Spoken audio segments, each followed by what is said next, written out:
welcome to AnimeCons TV. I'm Doug Wilder. This time around, I've got a bit of a different con report for all you guys.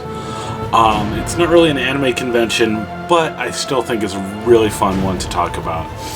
I just got back from Star Wars Celebration in Orlando, Florida, and it's definitely one of the neatest and most interesting cons I've ever been to. I remember 5 years ago when I was working on my Scout Trooper, which you can see right over there, to join the 501st Legion, and hearing about everyone talking about going to Star Wars Celebration, and I remember thinking, man, I don't know if I could do a convention that is just one thing, like just one franchise. That seems a little crazy. And then a couple years ago, when the last one happened in America, the one in Anaheim, I had a bunch of people that I had met through the 501st Legion and the Rebel Legion go, and I've seen on social media how much fun they had.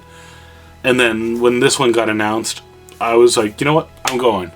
And I decided to do it, and it was a really worthwhile experience. I have a lot to say. I even had to write down some notes to kind of remind myself of things I want to mention, so I hope you guys will bear with me, and hope I won't ramble too much. But first off, let's see, I'm just going to ramble a little bit, but first off, one of the things a lot of people will talk about with this convention are lines. This year, the first day, because it's a 4-day convention on Thursday, there was a big line to get into the main entryway, and people were going for a couple miles down, like around the back of the convention center in Florida, April in Florida, which was pretty warm, and some of us were in line for 2 hours. I mean, some of that was also before the convention floor opened, and credit to Repop and the organizers of the convention.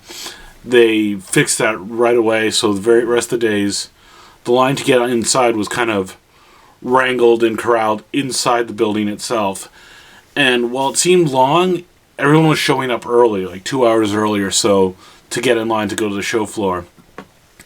Which seems, kind of ridiculous, but at the same time, once the opening time started, they opened things right on time, so you couldn't say like we were being kept waiting. They opened when they said they would. There was also big lines kind of within those areas for some of the big events, like the new movie panel, and some of the other ones, like Mark Hamill had a panel that was a tribute to Carrie Fisher, things like that, and you had to get a special wristband to be in those lines, and they actually had space for people to spend the night overnight in line in kind of in one of the empty exhibit halls of the Orange County Convention Center, which seems kind of weird that this would be something that people would want to do. But everyone I talked to who did this really said, yeah, we know this is crazy, but we know what we're getting into. We're doing this because we want to, not because anything else. Like, everyone had their expectations in the right place, which was really interesting to me. I personally opted to spend the night in my hotel room and getting actual real sleep, but no one felt like a fast one had been pulled on them, which was really interesting. Everyone, like I said, knew what they were doing, knew what they were getting into, and said, you know what? I want to be in the room where it happens when this event is going on. I don't mind sacrificing sleep. Excuse me. But, I think that's kind of an interesting thing. And I heard a couple reports of some, like, right when they started handing out the wristbands, there was some confusion with a little bit of the line. But for the most part, everyone was getting kind of what they wanted. I mentioned, though, that part of the reason I found out about this and really learned about this convention was through the 501st Legion, which I'm a member of.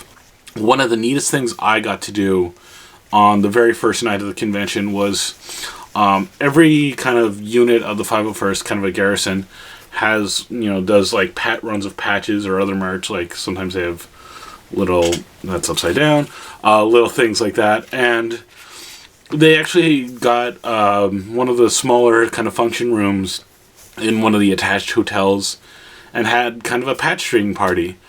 So I got to meet people. I actually met members of the 501st Legion from Germany, from Peru, and a couple other places in America, and kind of upped my patch collection. I started with only 3 different types of patches, and I think by the end of the night I had about 20.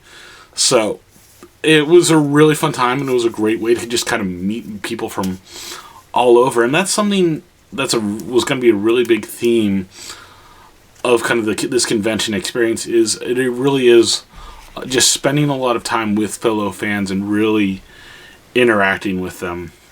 And this is something you see time and again, was just the fan community. And a lot of people I talked to said what really makes this con fun is the fellow fans. Everyone is super nice to each other. Everyone's just here to have a good time and share it with each other. I mean, yeah, there's always going to be a couple people that are a little grumpy and stuff, but for the most part, all the fans were really cool, and it was really neat to see that everyone wanted to just share each other's good times. Some of the other things that stood out to me of just things that I'll mention, the 501st Legion, as I've said, had their own room, like kind of like in most normal conventions, a panel room you'd see. They had one of their rooms that was just showing costumes. They had some set pieces. They had a little thing like that. There was droid builders that they had their own room, so you saw all sorts of R2 units and other astromech droids. And they even did a parade of droids through part of the convention floor, which was awesome to see. And like, you joked, oh, it's a parade, and you're like, wait, no, really, it's a parade. One of the funny things that the 501st did was they had the Troop-athlon, which was various people in the costumes competing in various activities, like who can get into their Stormtrooper armor most accurately and most quickly. What else? Of course, the Rebel Legion was there. They had a big part of the show floor. They had a very big group photo. And of course, the 501st Legion also had a photo, and that was an incredible experience. They estimate about 900 people in Star Wars villain costumes, all in one room, all for photo. And I mean, we're all hanging out together, and I'm in the middle of it, and just one little small part. And I only remember where I am because I had 2 different types of costumes on either side of me. And not only being that with that many people that were, into costuming, into community service, into being the bad guys doing good together, but at one point after they took the picture, everyone just started chanting 501, 501, and it's an experience that I can tell you about it, but being part of it was a totally different thing. And then of course all the biker scouts like that, we all started chanting no more trees, no more trees, which was just a great joke. But you also had the Mandalorian Mercs, which are the guys who do like armor like the character Boba Fett.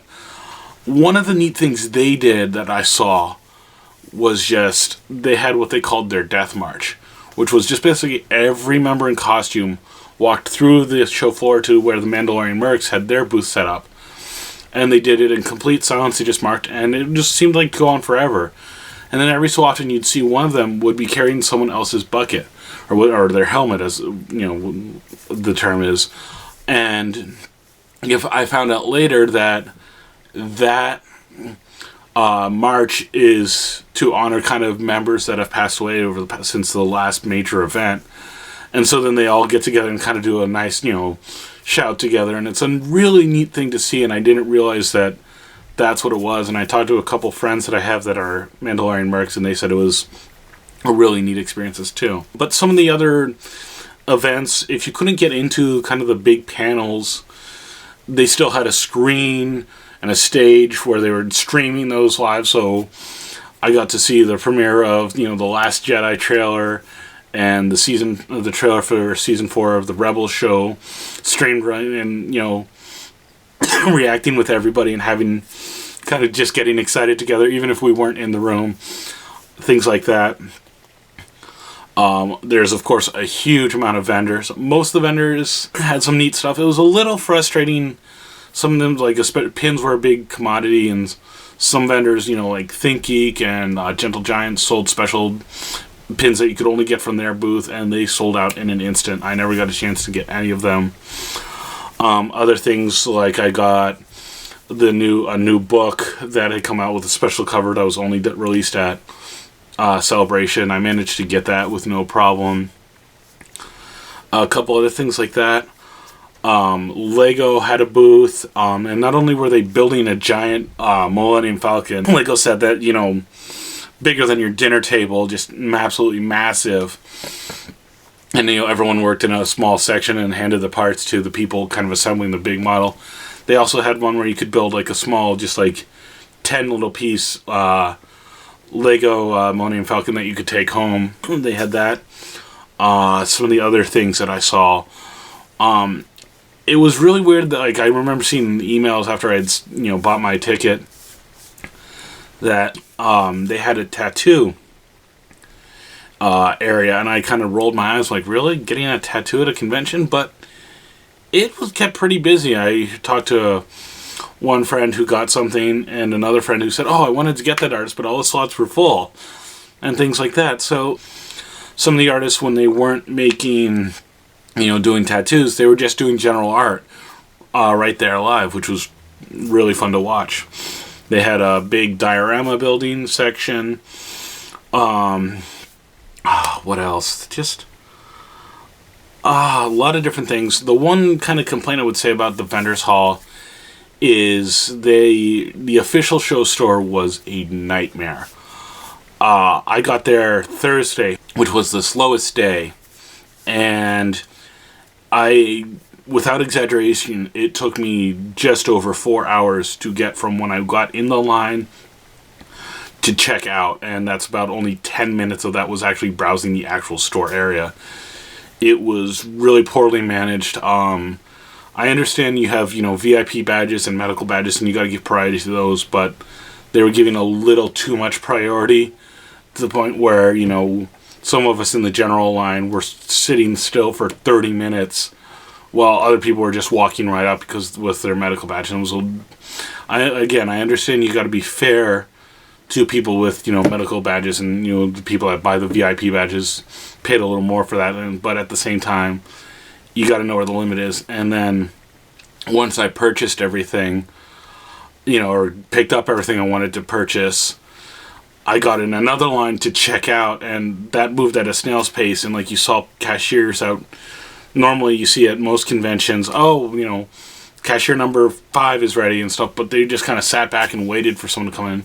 And you saw a lot of people that were at the front line starting to yell to people, hey, this register is open, because no one on staff was actually doing it. And it was, like I said, 4 hours just to buy official show merchandise was kind of insulting. And thankfully I didn't have anything I really wanted to do, but at the same time, that's 4 hours I could have spent, exploring more, and it didn't get any better. Every time I walked by that show store, they still had a huge line. And I think if there's one thing they really need to fix, it's that.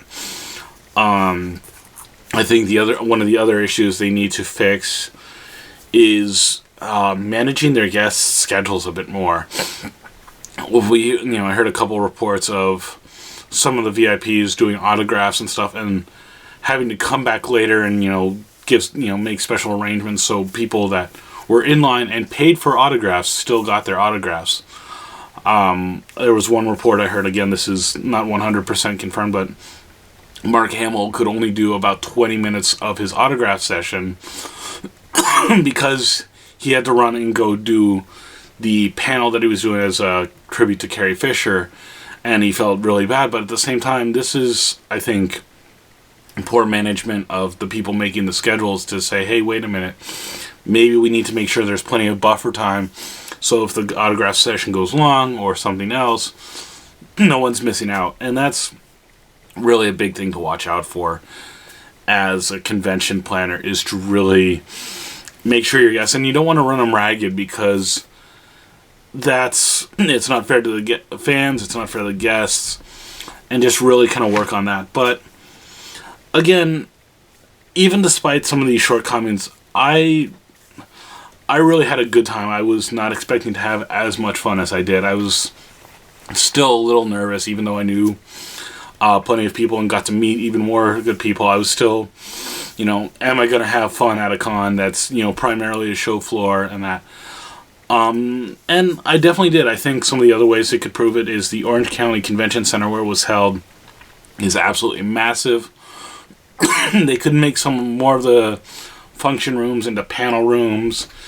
And kind of, I think one of the ways they could do that is, have more panels for, fan groups, for people that want to do certain things, and just give them more time. And it gives people more things to check out, so they're not wandering around as much, like that, and more options. I mean, obviously, because the convention center is so huge, you don't need to fill every single room, but just a couple more options, kind of trickle them in, I think would be a big help. And just, pay attention to lines. Again, once they fixed the issue on Thursday, most of it was fine. It's the only other real major line was the show store. I'm really looking forward to going back. It was not at all what I was expecting, but still a really good time. If you've gone to Star Wars Celebration, or if you've gone to any other convention, don't just forget to email us at podcast@animecons.tv. You can also send us a note on Twitter @AnimeConsTV, and leave us a message on Facebook, or just, subscribe and leave a note on YouTube. We love hearing from you guys, and other than that, I guess I'll see you next time, and may the Force be with you.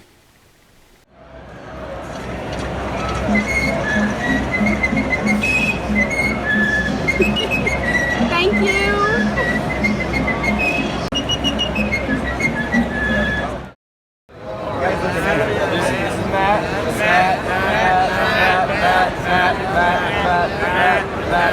And Matt. I'm also Matt. Yeah, exactly.